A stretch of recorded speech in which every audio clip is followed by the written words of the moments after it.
Inilatag ng Department of Health ang mga hakbang upang malabanan ang tinaguriang wild diseases o mga sakit na nauso ngayong panahon ng tag-ulan. Si Creselyn Catarong magbabalita. Nakaamba na naman ang banta ng iba't ibang sakit ngayong panahon ng tag-ulan.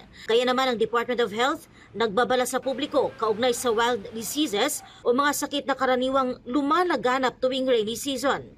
Ayon kay DOH Secretary Ted Herbosa, kabilang sa mga sakit na ito ang mga waterborne diseases, influenza-like illnesses, leptospirosis at dengue. Nag-umpisa na rin kami ng promotion namin sa wild diseases. So yung wild W, waterborne illnesses. Sa pagdating ng baha, tumataas yung pagtatae at mga gastroenteritis. Kaya maghuhugas lagi ng kamay.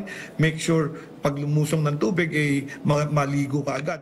Ipinaalala ng DOH sa publiko na tumutok sa weather updates, magsuot ng kapote at bota, siguraduhin ang malinis na tubig inumin at gawin ang 4T o taob, taktak, tuyo, takip.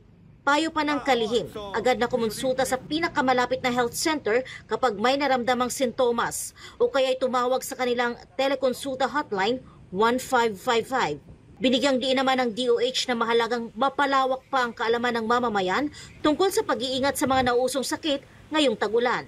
Nandiyan dyan yung ating mga purok leaders, iniengganyo nating i-remind ang ating mga kababayan tungkol dyan sa paglaganap ng dengue at leptospirosis at trangkaso at mga sakit ng pagtatae.